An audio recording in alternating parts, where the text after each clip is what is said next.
Today at Two Raven Studios, we are painting some ruins from the Souldrain Forest.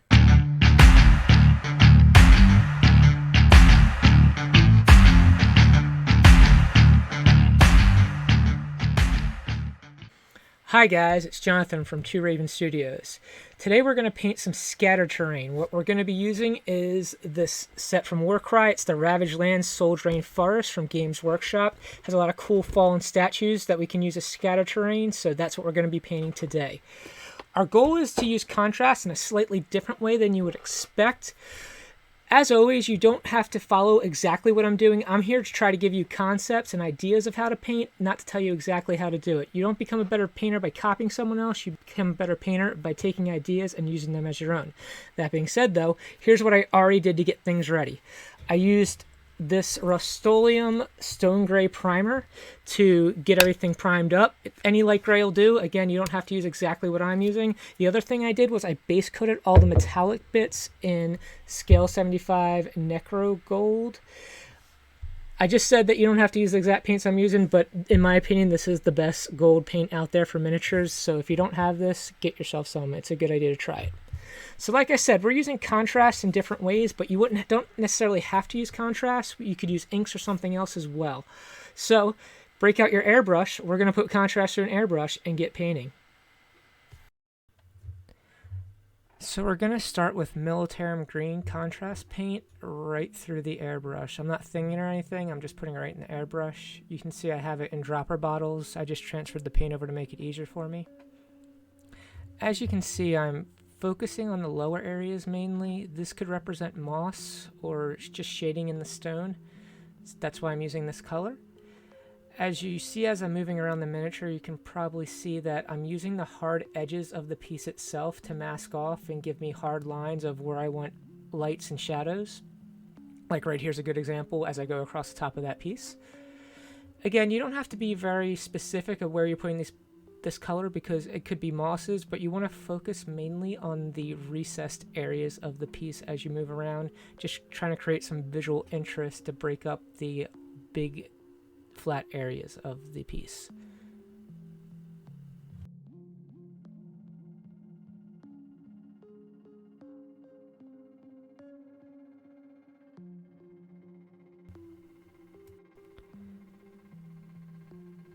Next up, we're going to be using Snakebite Leather contrast. Again, this is straight in the airbrush without any thinning. The main focus of this color is going to be on the areas around the fallen statue piece, the ground areas in between. You don't have to worry too much about getting overspray because again, this is representing dirt, so there would be dirt on the piece itself, and you can see that I'm also going to put some on the piece of stone itself as well, again just to reinforce the shading that we've already done. But mainly we're focusing on trying to create that ground cover in between all these fallen pieces of stone. And as you can see on the edges, I'm focusing on the bottom and a little bit where I've already put the green just to add a little bit more shading into those spots. Just keep moving around the piece, just adding more visual interest.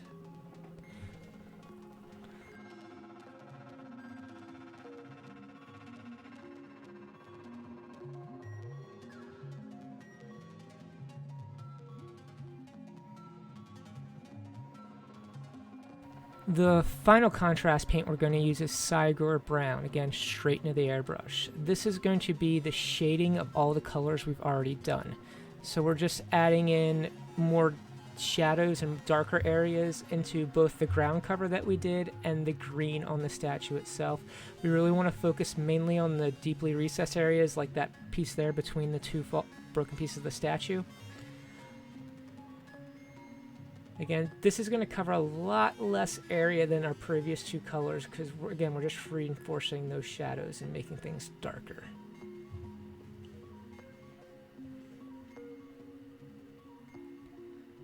And that's about it for the airbrush. Alright, we're moving over to the regular brush paint. We're going to be using Rucksack Tan from P3 Paints. And what we're going to do here is just paint in the skulls and bone around the edge parts. You don't have to be thorough with this. If you can kind of see what I'm doing, I'm just hitting the raised areas and letting the recessed areas be the color that we've already airbrushed in.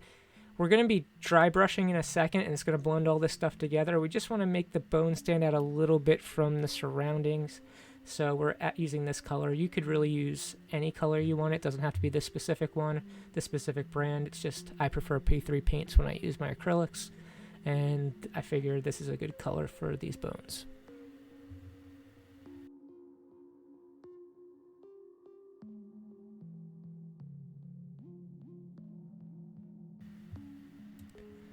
Alright, speaking of dry brushing, that's what we're going to do next. We're using thrall flesh. I have a nice big brush here that I'm getting most of the paint off of, and I'm just going to dry brush this whole thing. When you're dry brushing, if you notice, I'm focusing on a downward motion mainly, and I'm trying to catch all the raised edges of these pieces. We're dry brushing everything together. The stone, the ground, the bone, everything. It's just going to all get nice and blend it together with this dry brush.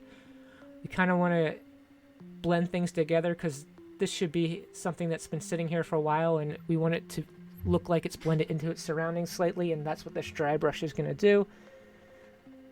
Just nice and easy flicking, trying to catch those raised edges mainly here.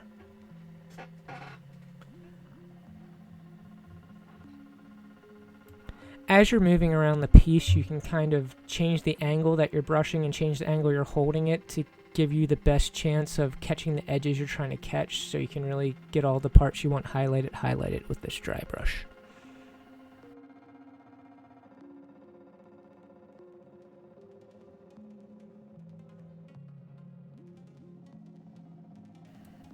So you could definitely stop here if you want to. It's perfectly good tabletop quality, but what I'm going to do is punch up the contrast in this a little bit by using an oil wash. If you're comfortable with the oil wash, you can definitely stop here. You could also use acrylic washes, but they're not going to be as effective as what we're going to do with this oil wash.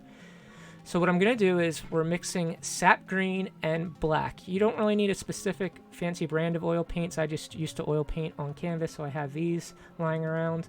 But we're going to mix this sap green and black to give us a nice color, and I'm going to thin that down with mineral spirits. I don't use anything fancy. It's just mineral spirits from the hardware store that you would use to clean wood if you were woodworking or that sort of thing. You kind of watch what I'm doing here, mixing these two paints together. I will let you know that the mix that I made here was a little too much black and not enough green, so I went back and added more green in. But I'm just trying to give you an idea of how I mix these paints together to give me a nice wash. You're looking for a consistency that is going to run easily into the recesses. So you'll see in a second, once I start using this, that how it's going to flow. You'll see as I'm mixing, I actually mixed one little well there, has just pure black in it. I didn't wind up using it. I just mixed it in case I was going to need it. And again, this color that I'm mixing right now is too black. You're going to want more green than that for the effect I'm going to get. And after I shut the camera off, I realized that and mixed some green in.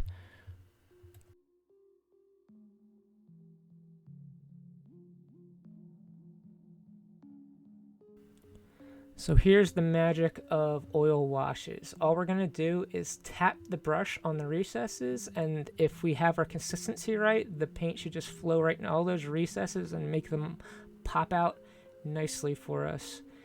You can kind of see as I move around, I'm just tapping on all those runes carved into the piece. I'll be tapping into the edges to let it run through all those sharp edges around the column.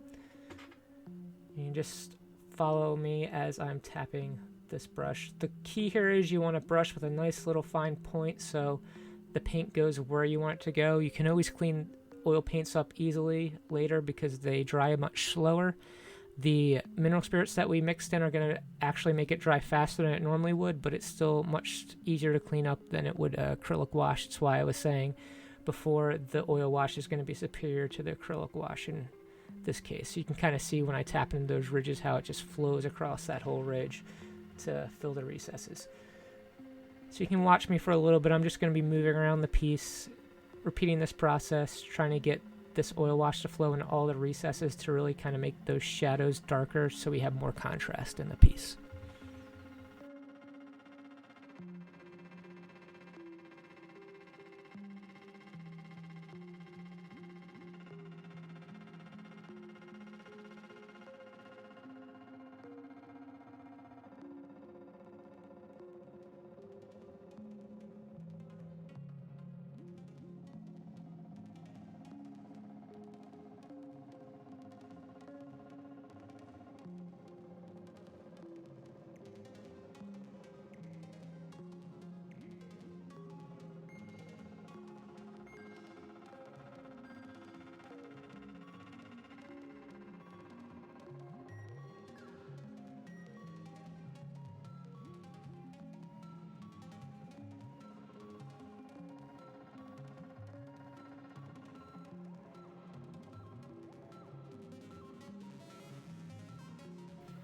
So I said in the beginning that I painted parts gold, and I kind of have been ignoring them through this whole process, but we've been treating them the same exact way as we were the stone as we were airbrushing and everything. What I'm doing now is going in with Peridot Alchemy. This color is an awesome highlight for gold, and I'm just going in, just giving a little bit of edge highlights to the parts that will be a little bit more worn and shiny around the metal bits. But like I said, the whole time I've been airbrushing everything else, using the oil wash and that sort of thing, I've been treating it the same exact way I've been treating it the stone. So the Siger Ground, Militarum Green, Snakebite Leather, it all got airbrushed right onto that piece just like it was all the other pieces. So your goal here is to catch all those sharp edges. You don't have to have full lines across all those edges. It's actually more effective if you have little broken lines. You can kind of see the technique I'm using here. Give me little broken lines just on those very sharp edges of the piece. So just keep moving around any parts you painted metal with this color. So our last step is going to be to pump up the bright edges. So again, I'm going to be edge highlighting with this color Sickly Skin. It's almost a white, so you could use white, any off-white you want it to here. You could dry brush this, but I want a little bit more control. So what I'm going to do is just go along and edge highlight. And if you watch the way my brush is moving, I'm actually dotting as I'm moving along to give myself a broken edge and not just a straight line. It's going to make this piece look more worn than a straight line would, and just give us more effective kind of stone vibe off these columns.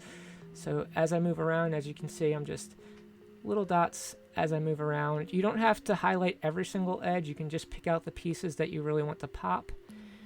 Again, the point of this right now is just we really want those brights to pop the way the oil wash darkened the darkest parts. This is brightening the brightest parts. You really want to catch those sharp edges again. You can see the way my hand and brush are moving. I'm just dotting the edges, dotting.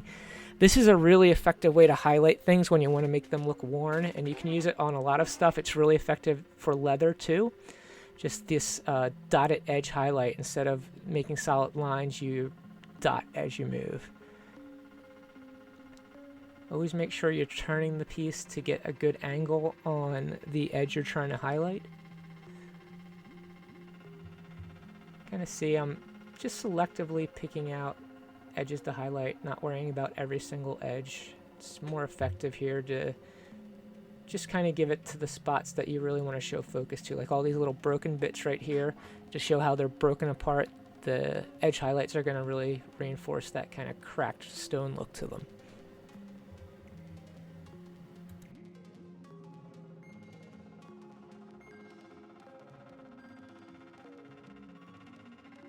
So here are some finished shots of the pieces. You can kind of get an idea of that work I just did, what the finished product's going to look like, and what you can achieve if you kind of follow along what we just did. Again, you don't need to use the same colors I did, same paints, but it's the techniques that are important.